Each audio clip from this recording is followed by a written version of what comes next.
since we were 16. We want the same things, we dream the same dreams. Alright, alright. I got it.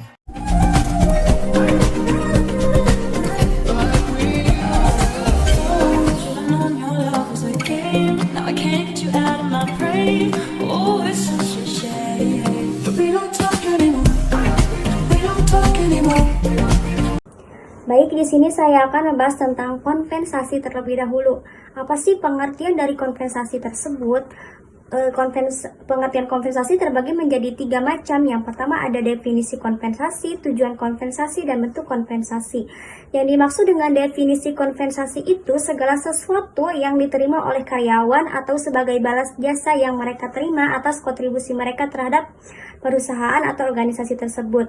Ada juga tujuan kompensasi. Yang dimaksud dengan tujuan kompensasi itu untuk menarik dan mempertahankan dan memotivasi karyawan agar bekerja tinggi demi mencapai tujuan perusahaan yang diinginkan. Yang selanjutnya ada bentuk kompensasi. Yang dimaksud dengan bentuk kompensasi itu berupa gaji, tunjangan, bonus, insentif, dan bentuk lainnya yang diberikan perusahaan kepada karyawan. Ada juga faktor-faktor yang mempengaruhi kompensasi. Ada 4 macam. Yang pertama ada kemampuan perusahaan. Kondisi keuangan dan kemampuan ekonomi perusahaan menjadi pertimbangan utama dalam menentukan besaran kompensasi yang diberikan. Perusahaan harus menyesuaikan dengan pendapatan dan laba yang diperoleh. Yang selanjutnya ada produktivitas karyawan. Semakin produk seorang karyawan, maka kompensasi yang diterima juga cenderung lebih tinggi. Perusahaan akan menghargai kinerja dan kontribusi karyawan yang memberikan nilai tambah. Yang selanjutnya ada peraturan pemerintah. Pemerintah mengeluarkan peraturan terkait standar upah minimum, tunjangan, dan hak-hak lain yang harus dipenuhi perusahaan. Hal ini mempengaruhi struktur kompensasi yang diberikan. Yang terakhir ada penawaran dan permintaan tenaga kerja. Tingkat ketersediaan dan kebutuhan akan suatu profesi atau keahlian juga menjadi faktor yang mempengaruhi besaran kompensasi. Semakin langka, semakin tinggi kompensasi yang akan ditawarkan. Yang selanjutnya ada manfaat kompensasi bagi perusahaan. Yang pertama ada meningkatkan produktivitas.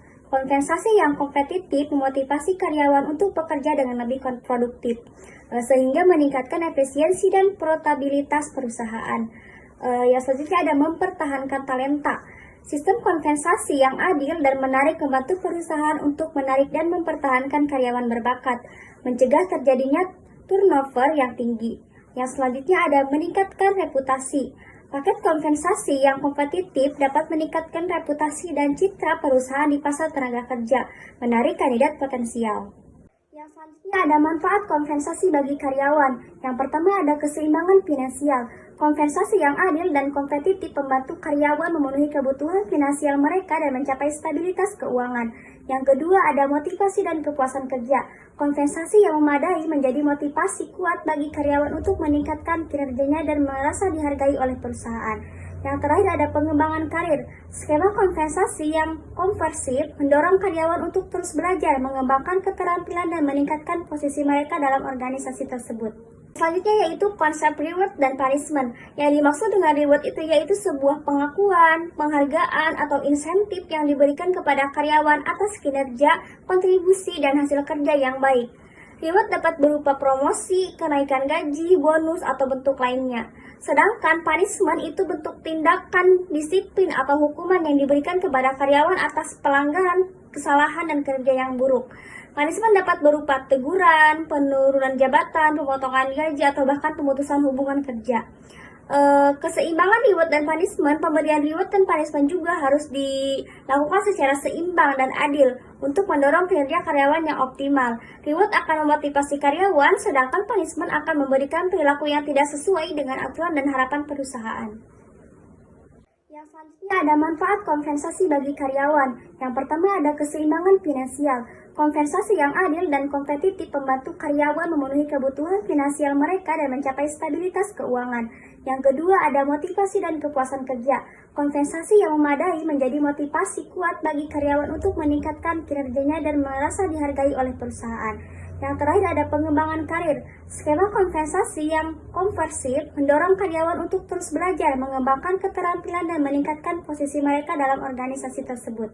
Bagaimana sih penerapan reward dan punishment dalam organisasi? Yang pertama ada reward yang diterapkan dalam organisasi dapat berupa kenaikan gaji, promosi jabatan, bonus, insentif, atau bentuk penghargaan lainnya. Penerapan reward juga yang tepat dapat memotivasi karyawan untuk meningkatkan kinerjanya dan mencapai tujuan organisasi tersebut. Sedangkan punishment digunakan sebagai bentuk koreksi atau hukuman bagi karyawan yang tidak memenuhi ekspektasi atau melakukan pelanggaran. Punishment dapat berupa teguran, lisan, surat peringatan, penurunan jabatan, hingga pemecatan. Sudah berapa kali ku bilang kalau videonya udah selesai. Lah, udah selesai. Bye-bye, sepuh. Sendiri tanpa kekasih, sekian dan terima kasih.